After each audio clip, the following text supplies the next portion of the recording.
Hey, welcome to our channel. I just want to tell you about how exciting it can be to do math to make learning real for your family. So let's take a recipe, for instance.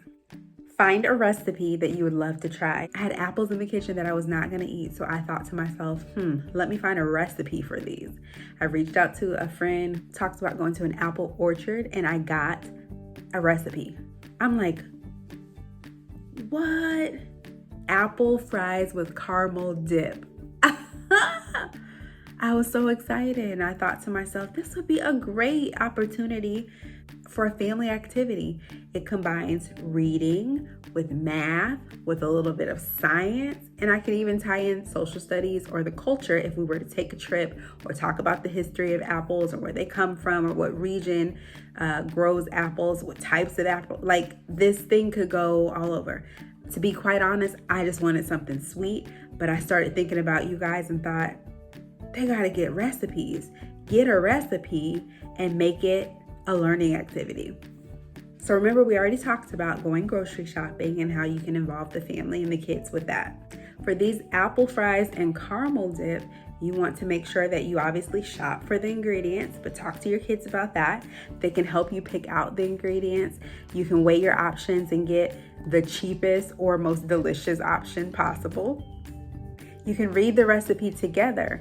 These best baked apple desserts are the perfect fall recipes to make for all of your holiday celebrations. With simple ingredients and delicious flavors, your friends and family are sure to ask for your recipe. Okay, so it's homemade, and as I scroll down,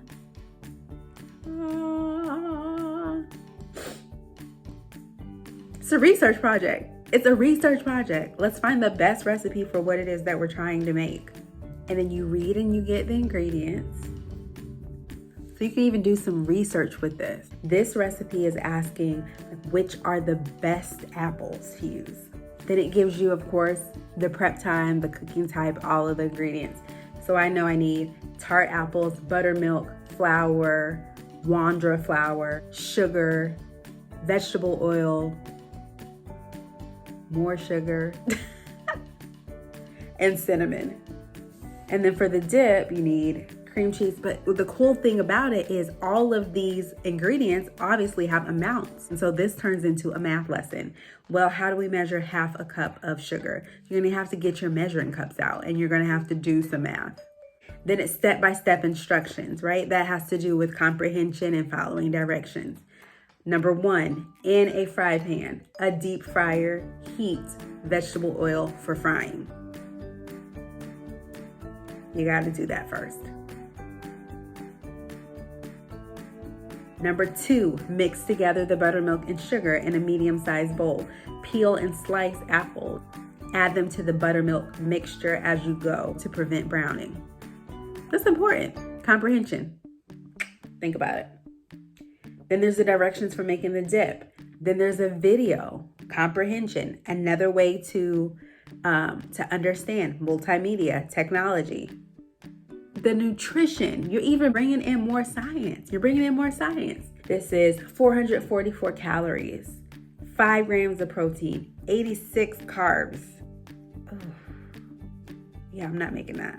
So this recipe is not that healthy, but that can be a conversation. That can be a whole conversation about how do you take something healthy, like an apple, and basically saturate it with sugar and fat and make it very unhealthy. But this is not a nutrition lesson. But in case you are interested in more nutrition, one place that you could visit is www.ChooseMyPlate.gov, and it has tons of information about nutrition facts, about healthy eating. It even gives you samples to prepare like meals and plates. You can search by food group, gives you information about healthy eating on a budget. Of course, you get recipes and infographics. I mean, it's a lot. So this can turn into a project. And what I want to tell you is that you can make it real for your kids. You can take things like a recipe and you can break it down into subject areas and make learning authentic. Hey guys, we're going to make this recipe. We're going to make this food.